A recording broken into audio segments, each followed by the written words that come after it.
Olá pessoal, sejam muito bem-vindos. Vamos dar início ao nosso Fundacicast, que é o podcast da FEA USP Ribeirão Preto, um espaço que a gente dedica para discutir desafios, sugestões de estratégias, enfim, informações que podem ser muito importantes na decisão gerencial. E hoje eu tenho dois convidados muito especiais que eu já vou apresentá-los. Eu sou Janaína Giraldi, sou professora titular da FEA USP Ribeirão Preto. Toda a minha formação, minha pesquisa, minha área de atuação é na área de marketing, minha pós-graduação e minhas especializações. Trabalho bastante com branding, comportamento do consumidor, pesquisa de marketing, neuromarketing, que são temas que eu gosto bastante e espero trazê-los aqui em outros podcasts. Hoje a gente vai falar sobre gestão de equipes e eu tenho um prazer enorme de chamar dois convidados especiais. Um deles, o professor Alex Bertoldi, que trabalha com a gente nos nossos MBAs, professor, psicólogo, mentor, ajuda bastante os nossos executivos, tanto em aulas, palestras, como também em eventos específicos, né? E também a Carla Brioni, que é a nossa aluna, uma aluna brilhante, que terminou recentemente o seu MBA, fez MBA Marketing aqui conosco, e ela vai trazer um pouco também da experiência profissional nessa área de gestão de equipes. Tudo bem? Então vamos dar início. Gostaria primeiro de agradecer a presença de vocês dois, é uma honra para nós. E, Alex, queria começar com uma pergunta já voltada para o marketing. Nessa área de gestão de equipes e liderança, que é a tua especialização, o que você acha que para a área de marketing é mais importante para uma liderança eficaz? Bom, obrigado pelo convite, né? É um prazer estar aqui com a Carla também. Bom, eu acho que o primeiro ponto que a gente deve considerar quando a gente pensa o tema de equipes de marketing é a capacidade que a gente tem de trabalhar com perfis e com posturas diferentes. No geral, para você ter uma equipe mais criativa, que prioriza a interação, você vai precisar de um repertório bem diverso. Então, o grande desafio de uma liderança é a capacidade de conectar essas diferenças, de criar uma equipe ali onde você tenha de fato uma interação mais colaborativa. Eu diria que hoje eu sinalizo muito nos trabalhos que eu faço que a colaboração, a capacidade de criar conexão é com certeza um desafio enorme para a liderança, né? E isso envolve também a capacidade dessa liderança de se dedicar à equipe, né? Entender que você só vai conseguir inovar, só vai conseguir criar, só vai produzir bons relacionamentos com seu cliente tendo uma equipe que tem uma boa capacidade de interação.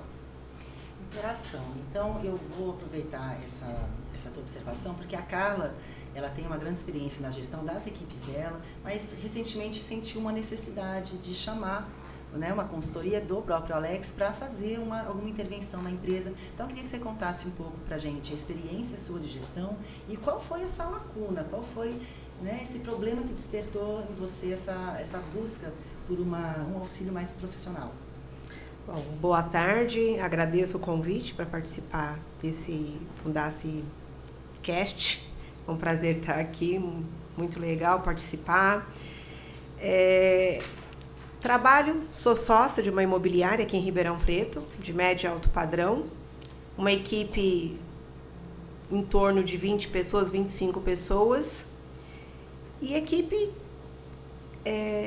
composta por pessoas com todas as diferenças que o professor Alex bem disse, onde muitos contribuem com o que tem de melhor. Eu acho que liderar pessoas é isso, é extrair o melhor que aquela pessoa tem para estar contribuindo. Com relação ao MBA do marketing, foi isso. A gente tem um departamento de marketing dentro da imobiliária, onde a gente tem uma equipe não muito grande, mas temos um orçamento, nós temos uma estratégia, nós temos resultados para ser alcançado com relação à nossa empresa, à nossa marca. Então, contribuiu bastante. Os professores do MBA que nós temos nesse momento, são super capacitados, super acessíveis. Então, contribuiu muito, né, o MBA, todo esse trajeto que eu tive lá dentro da USP.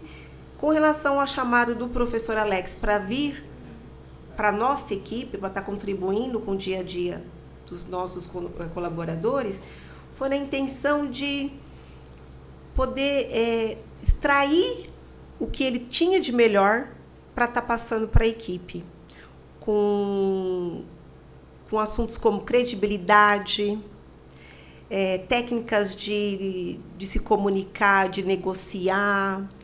Eu acho que é interessante quando a gente pede essa contribuição externa, porque é outra voz, né? É outro ambiente. Então, eu acho que as pessoas estão mais propensas a se abrirem para essa novidade. E nada melhor do que uma pessoa super capacitada como o professor Alex. Então, você falou aí de técnicas, né? Tanto de negociação quanto de comunicação. E aí eu pergunto também para o Alex qual seria uma técnica interessante para tentar desenvolver lidar com essa diversidade. Como é que a gente ensina um gestor a lidar com a diversidade? Será que tem uma técnica? Porque se esse é o ponto-chave, conseguir lidar com a diversidade das pessoas que vai existir em qualquer lugar, né? Qualquer situação que seja dentro da nossa casa, a gente tem diversidade. Existem técnicas para ensinar a pessoa a lidar com isso? Olha, eu acho que a gente tem que entender um aspecto quando a gente fala de organizar um time que envolve trabalhar 3 aspectos ali fundamentais nessas técnicas. O primeiro deles é garantir que as pessoas mantenham o foco naquilo que é relevante, né? Hoje mesmo eu estava atendendo um executivo, a gente estava conversando um pouco sobre como organizar o foco do time ali. Então, existem técnicas para organizar esse foco, né? Então, o primeiro aspecto que eu gosto sempre de trazer é a capacidade que as pessoas têm de entender, por exemplo, a relação entre esforço e impacto. Nem sempre a equipe está colocando energia no que realmente tem mais impacto. Então, às vezes, as pessoas colocam muita energia em coisas pouco relevantes e pouca energia no que é muito relevante. Então, um primeiro aspecto do ponto de vista técnico para a gente poder organizar essa colaboração com pessoas diversas é você garantir que elas tenham uma clareza entre esforço e impacto, tá? Terceiro aspecto que eu acho importante é a capacidade que a gente tem de trabalhar o reconhecimento, né? Que é o mérito, né? Muitas vezes a gente acaba não reconhecendo as pessoas que mais se dedicam, né? E aí você começa a criar uma assimetria na equipe, né? Então, eu falo que o trinômio aí, né? Trabalhar, por exemplo, 3 aspectos que para mim são fundamentais, que é esforço, impacto e mérito, vai ajudar o gestor a organizar melhor o time dele, a perceber que a questão não, muitas vezes, a barreira não está na diversidade em si, mas sim na capacidade que eu tenho de garantir o envolvimento e o foco das pessoas, tá? A gente pode introduzir desde técnicas que envolvem a estruturação de alguns rituais. Olha, hoje em dia eu falo que às vezes são coisas muito simples que as empresas não fazem, como, por exemplo, treinar as equipes para participar de reuniões mais produtivas. Então, às vezes, eu tenho alguns trabalhos que eu faço que incluem treinar os times para ter reuniões mais assertivas, mais produtivas, onde a gente possa realmente fazer uma análise dessas priorizações. No caso da Carla, por exemplo, o meu desafio ali com eles é uma equipe com muito repertório, equipe comercial, equipe de vendas, o pessoal que está em campo, eles têm um repertório muito amplo.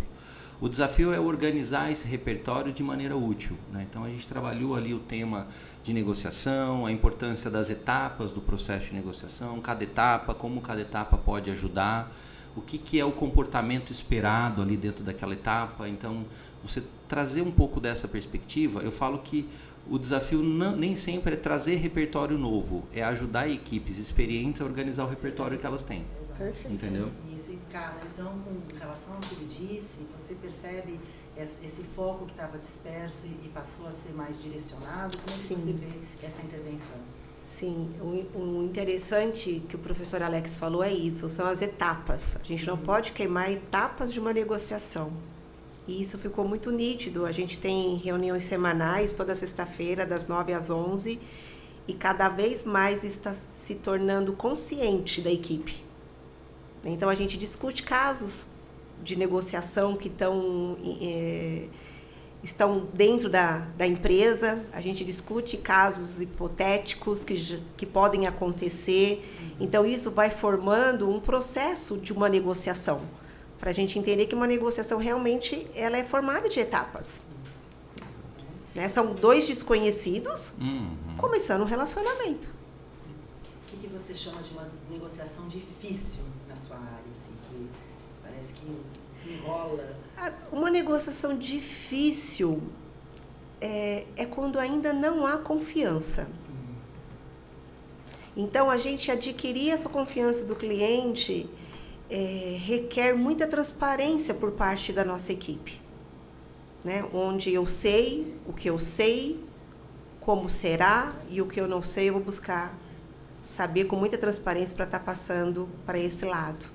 Então, uma negociação difícil é quando não tem confiança e que a gente precisa começar um relacionamento.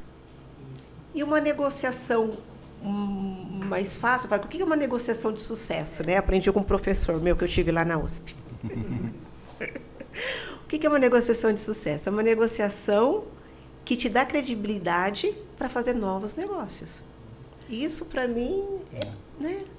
Você comentou aí sobre a gente discute casos e a gente fala até de casos que não existem ainda. E aí eu pergunto para o Alex, essa é uma técnica, você lidar com esses roleplay, né? Vamos fazer de conta que a gente eu sou o cliente, você é o vendedor e a gente vai colocar uma situação difícil para treinar esse pessoal ou é uma técnica já... Não, eu acho que assim, o ponto que eu fico muito feliz no caso do trabalho com a Carla também, quando ela comentou dessas reuniões, é uma coisa que a gente percebe muito em sala, né? Muitas vezes a gente traz para o aluno a importância dele levar o ambiente de aprendizagem que ele tem na sala de aula para dentro da equipe dele na empresa, né? Então, quando você vê, por exemplo, um sócio de uma empresa, um diretor de uma empresa, uma pessoa como a Carla, que está trazendo para dentro da empresa elementos que são tradicionalmente trabalhados em sala de aula, como business case, como casos de discussão, como discussão de técnicas, aí a gente sente que o nosso trabalho como professor está sendo bem feito nesse aspecto, porque você está instrumentalizando mecanismos para o desenvolvimento de pessoas, né? A maioria das empresas entende que ela tem um momento que ela tem que fazer treinamento com o colaborador e só, ela não tem esse processo de aprendizado contínuo. E hoje, quando você observa na prática, você vai perceber que as equipes que têm uma performance melhor são aquelas equipes que têm no seu dia a dia, nas suas rotinas, espaços de aprendizagem. Então, quando ela faz uma reunião a cada sexta-feira para discutir um caso, para trazer, e traz isso como uma pauta, essa existência, essa prática é uma prática de cultivar o aprendizado, né? E assim, eu sempre brinco, acho que a coisa que mais destrói performance de equipes, principalmente equipes comerciais, é a arrogância, achar que já sabe tudo, né? E quando você vê um time experiente, que está no mercado, que tem repertório, se dispondo a estudar toda semana alguma situação relacionada à negociação, você fala, bom, eles entendem que ainda tem oportunidade de aprendizado, que é a transposição que a gente faz da sala de aula para o ambiente empresarial. Eu acho que isso é um recurso muito importante. E para mim, como professor, acho que para você também que ensina, assim, quando você vê o aluno pegar aquela pontinha que ele viu na sala e falou, olha, eu vou levar isso para a minha prática, é o objetivo quase do MBA, né? É isso que a gente espera, né? Muitas matérias do MBA de marketing eu levei para dentro. Estratégia, finanças, planejamento, viabilidade. Eu acho que o importante é isso, é você realmente trazer a parte técnica para o dia a dia, ver se faz sentido, se produz alguma mudança dentro da sua empresa. Então, para falar de gestão de equipes, além de falar da negociação, de todo o treinamento, a gente também pensa assim, será que a equipe vai seguir todas essas orientações se não tiver uma motivação de carreira, uma motivação financeira, do lado das recompensas? Como é que vocês veem isso, Alex? Assim, talvez reestruturar um plano de carreira pode ser um caminho para melhorar a gestão de equipe? Eu acho que todo o processo de reconhecimento ele impacta na performance, isso é um fato. Agora, eu acho que existem diferentes formas de reconhecimento. Às vezes, por exemplo, empresas maiores, elas têm oportunidades de carreira mais amplas. Empresas menores vão ter oportunidades de ganhos de outra forma, né? Eu acho que o grande desafio que a gente tem é realmente, quando eu falei daquela questão do impacto, esforço e mérito, né, é essa capacidade de estabelecer parâmetros para esses reconhecimentos, né? Tradicionalmente, por exemplo, quando a gente pega a área comercial, tradicionalmente é uma área muito orientada à remuneração variável, né? Mas quando você pega, por exemplo, venda de imóvel não é uma compra por impulso, até comentei muito isso. Ninguém sai hoje, tipo, hoje vou comprar uma casa, igual vai comprar pão ou um sapato. É uma compra estruturada. Então, uma pessoa que vai atuar, uma empresa que atua nessa área, ela tem a ciência de que o seu sistema de remuneração, ele também tem essas características. O indivíduo, às vezes, vai demorar para ter um resultado, mas quando ele tem um resultado é muito significativo, né? Agora, estruturar o mecanismo de recompensa é importante? fundamental. Agora, não existe recompensa melhor do que a percepção de que a gente está tendo um bom resultado geral como time. Tá? Eu falo muito disso. Assim, a percepção de que o time está conseguindo conquistar algo junto é algo também extremamente importante. Né? Então, é claro, estruturar plano de cargos e salários, rever sistemas de remuneração, ajuda? Com certeza. A gente fala muito das recompensas financeiras, mas tem todo um conjunto de recompensas não financeiras e que às vezes tem um impacto muito maior. Isso que você disse aí, da equipe se sentir como tendo conquistado algo, mas ser reconhecida por isso de alguma forma, não financeiramente, mas algum evento, né, ou alguma... enfim, algum brinde ou algo. Então, Carla, como é que você vê isso aplicado aí para o seu setor, essas recompensas não financeiras? Elas funcionam ou realmente as financeiras têm um peso maior? Janaína, eu sinto, como liderança dessa equipe de vendas e de marketing, eu sinto que a remuneração ela é necessária. Mas eu entendo que quando você está dentro de uma empresa, que a empresa te respeita, que a empresa te acolhe, que a empresa pensa em você como ser individual, como um ser humano, isso tem muito valor. Né? Eu falo que dentro da empresa que hoje nós temos, existe realmente um convívio muito bom. Existe uma troca de experiências, existe um me ajuda. Colaboração? Isso, uma boa colaboração entre a equipe.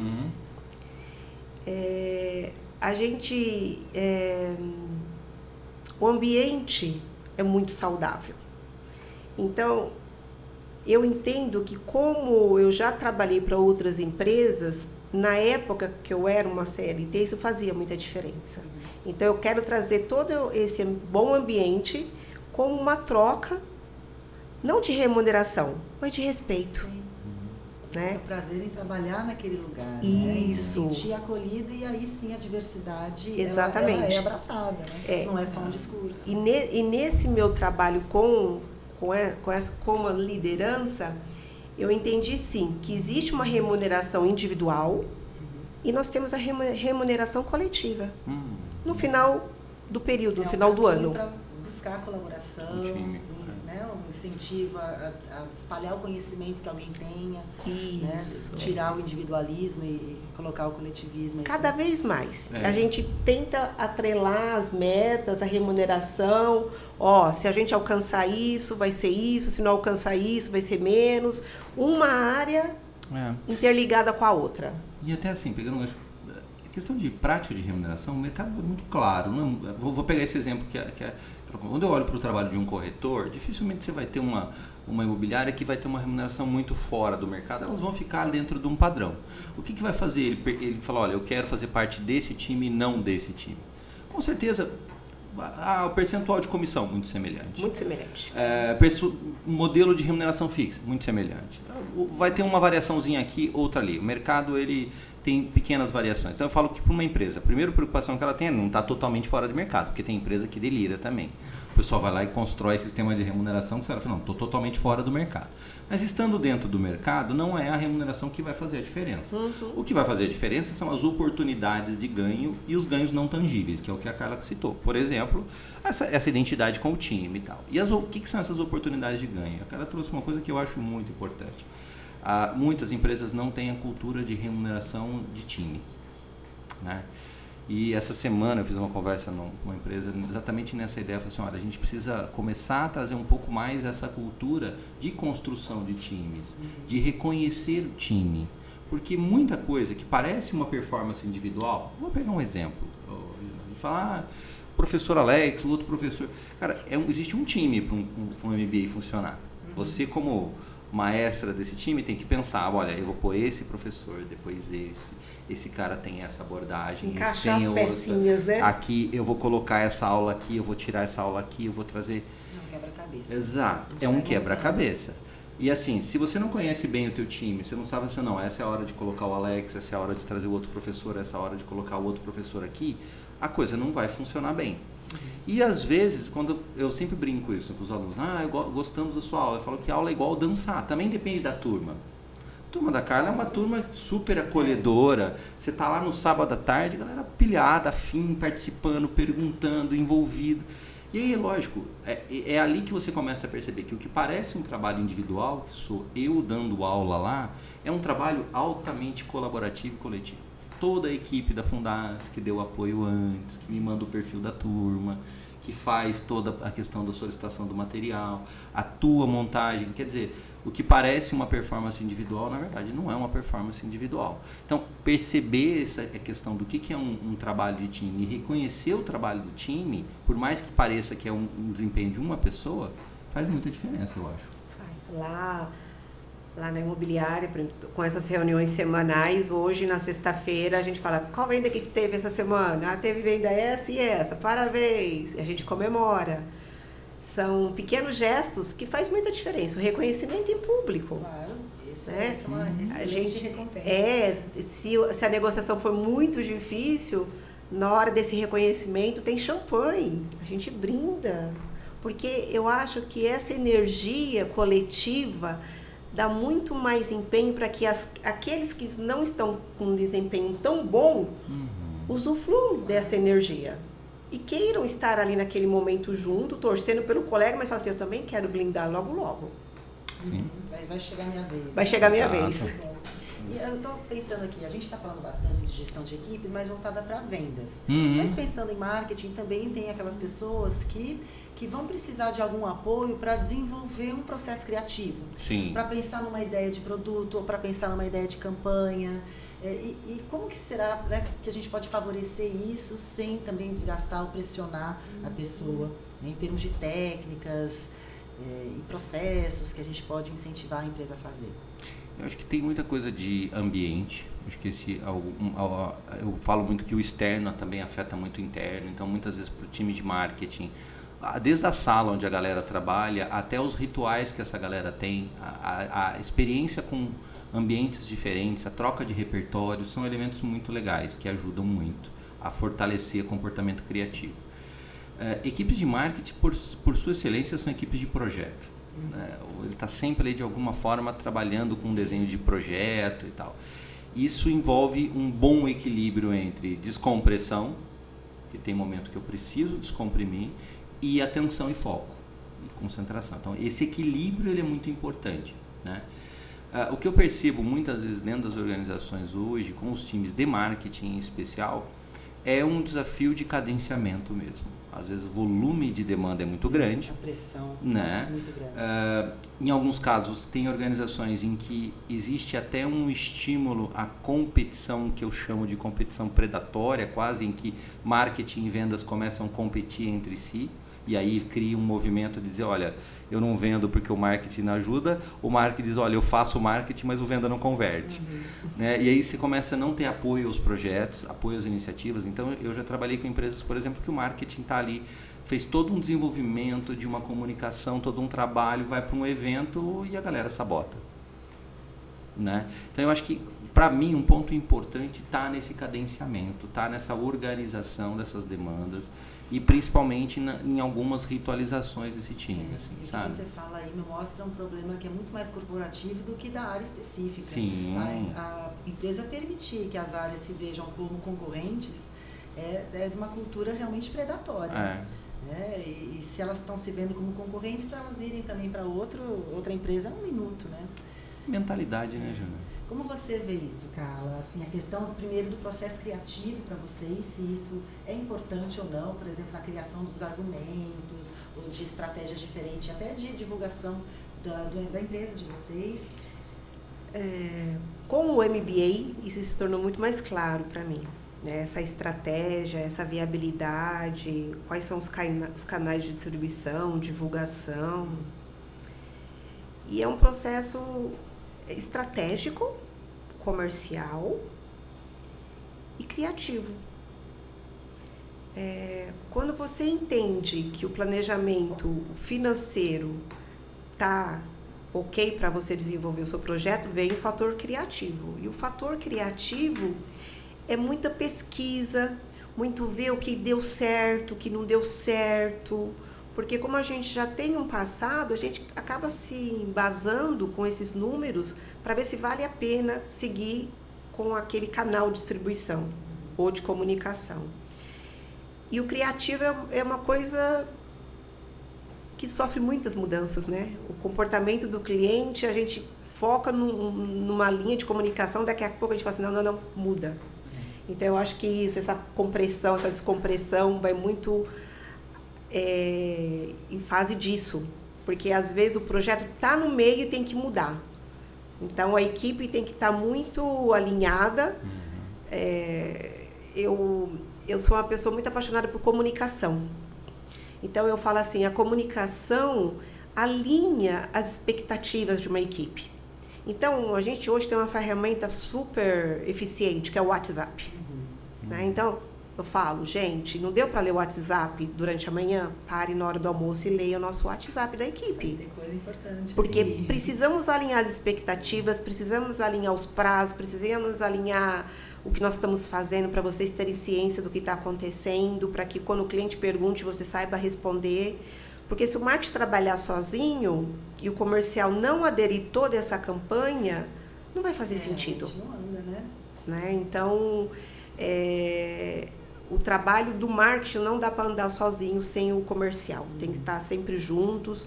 O criativo tem muita importância nisso, mas eu entendo que o marketing não está na rua para entender o comportamento desse cliente. Então, quando a gente tem essa reunião semanal entre comercial e marketing, faz todo sentido. Vendas tem muita informação. Tem, eu falo assim, isso daí faz sentido, mas se você mudar isso, vai ficar melhor.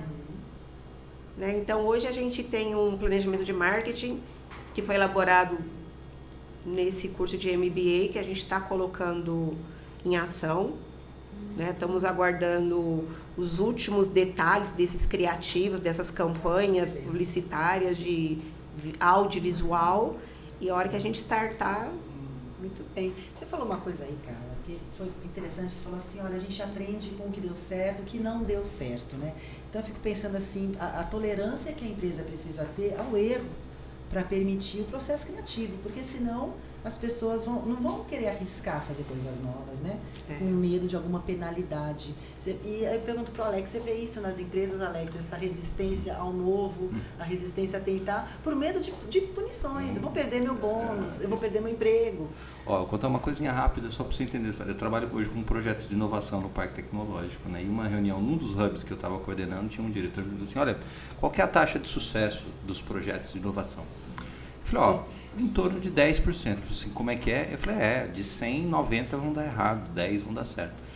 Como assim? De inovação. Eu falei, porque é inovação. Exato. Se não fosse inovação, se os 100 derem certo, a gente está fazendo alguma coisa errada.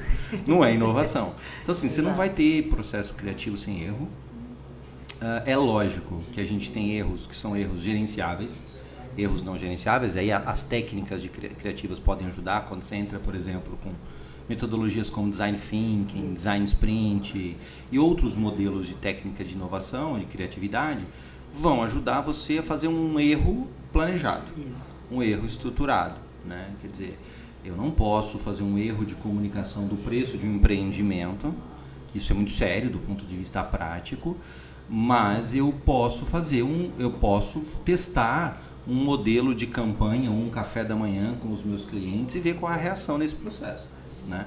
Eu tenho que identificar essas oportunidades e essas possibilidades. O cuidado sempre é entender que o erro não necessariamente reflete incompetência. Isso.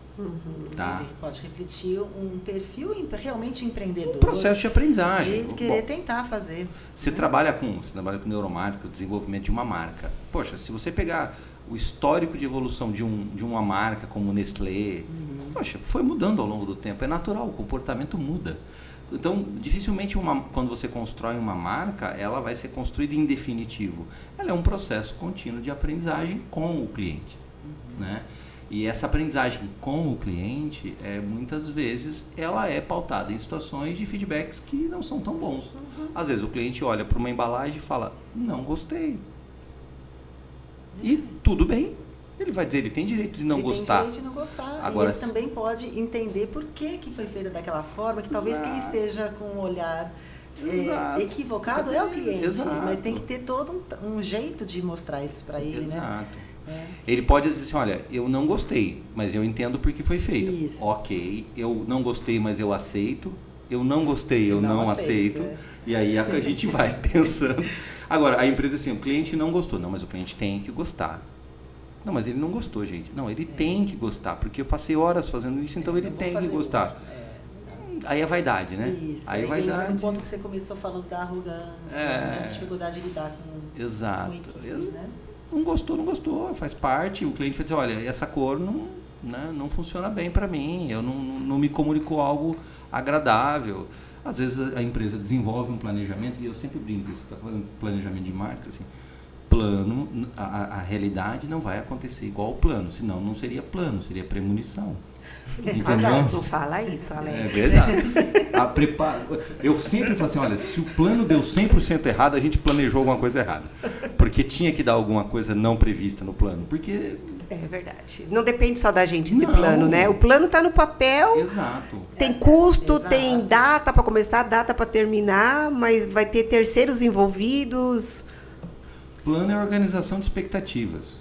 Isso. A gente lida com o risco e a gente tenta minimizar os problemas, os insucessos, estudando as informações que a gente tem, mas o risco está lá. Né? Verdade. Olha, a gente está caminhando para o final e eu queria fazer um fechamento do que a gente conversou. E vamos ver se a gente consegue fazer um resumo, então, de algumas habilidades importantes para esse gestor de equipe. Né? Numa situação que a gente tem diversidade, que a gente tem, talvez, uns perfis que não tolerem tanto erro, que não tolerem arriscar, muitas concorrências de diversas formas. Algumas habilidades que vocês gostariam de citar de um bom gestor? Acho que foco e organização, para mim, é um elemento bem importante. Eu acho que uma característica de uma boa liderança é conexão. Ele tem que saber se conectar com o outro da maneira que o outro se faz acessível. Né? Então, acho que tem esse olhar meio psicológico de querer realmente se interessar pela outra pessoa, seja ele o seu colaborador, o seu cliente, o seu superior.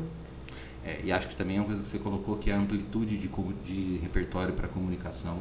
Isso. Ele tem que saber lidar com linguagens distintas e entender que essas linguagens distintas, elas são presentes na equipe, ele precisa trabalhar essa linguagem, então acho que o repertório de comunicação é um componente importante.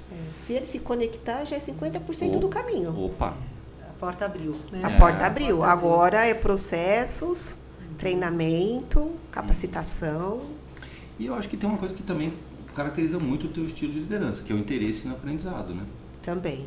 A disponibilidade para aprender. Você teve a disponibilidade de aprender, foi fazer MBA, sábado à tarde, né? Tava lá. Eu acho que isso é bem interessante, porque o conhecimento, ele te abre a mente de uma forma que você quer primeiro passar o conhecimento para todo mundo. Eu falo que o conhecimento, ele aumenta a partir do momento que você compartilha. Então, hoje na nossa reunião, a pergunta que nós finalizamos a reunião foi: eu vou prestar um novo vestibular agora no meio do ano. Quem vai comigo? Porque eu entendo que o conhecimento, ele é infinito. E quando mesmo. Então, quando você quiser, você vai ter. Exatamente. Isso eu como liderança e como os liderados. Eu falo para vocês, vocês têm opção de conquistar o que vocês quiserem através do conhecimento. Vão em busca. Você foi o maior exemplo, né, na sua própria empresa de mudança e de busca de conhecimento e de difusão do conhecimento. Exatamente. E eu falo para eles, gente, tragam coisas novas. O que vocês querem abordar? O que faz sentido para vocês, para a equipe? Tragam insights. A valorização do aprendizado eu acho hoje fundamental. Eu acho que a liderança que acha que ele já sabe tudo, que ele não precisa de ninguém, acho que ela fecha bem. Acho que esse long life learning, né? O aprendizado ao longo da vida vai ser inevitável. Eu acho que esse é um processo importante. E a partir do momento que você tem esse conhecimento, você tem suporte para dar para esses liderados. Sim. Né? porque o que a gente... credencial também, né? Porque você estudou para isso. isso. Então faz todo sentido. Eu falo assim, gente, o que é um líder? Um líder é um suporte. O que ele tem diferente do outro? Mais conhecimento, mais bagagem mesmo, mais passado.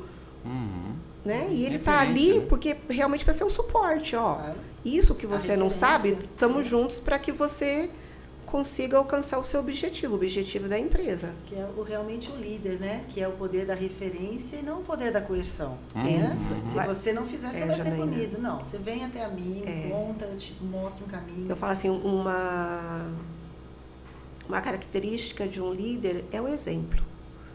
Então, não tem como você falar, faça atividade física todos os dias se você não faz. Verdade. Muito bem. Né? Então, o conhecimento vem junto com isso. Eu conheço e eu transmito. Eu quero que você também adquira o conhecimento. Sim. Eu acho que é importante isso.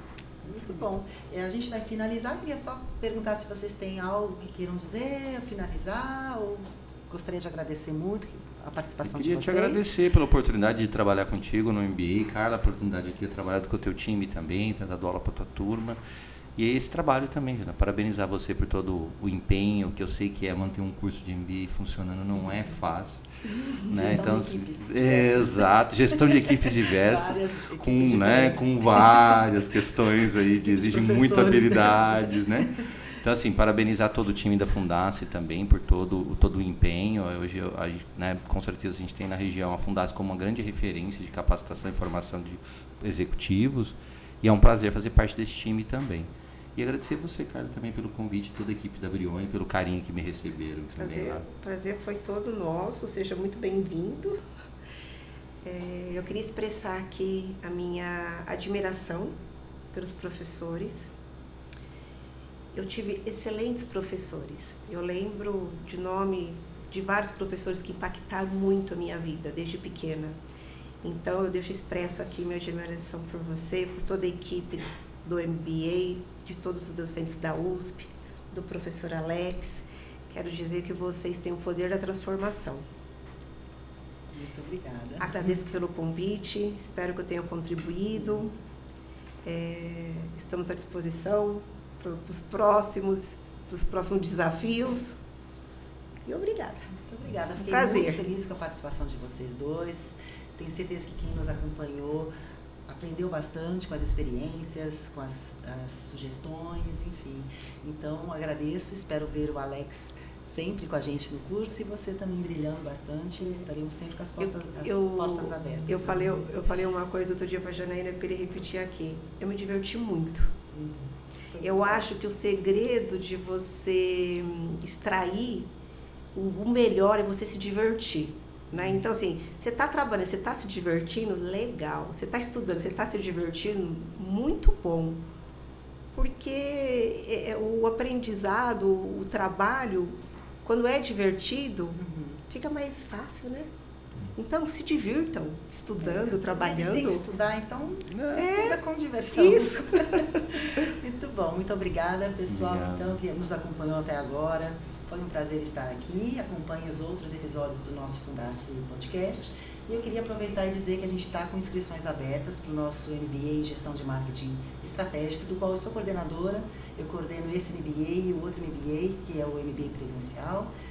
Então, mais informações estão lá no nosso site, da fundace.org.br, e nas redes sociais. Então, espero vocês ou no curso ou em outras situações como essa, muito prazerosas. Muito obrigada, pessoal. Obrigada. Até mais.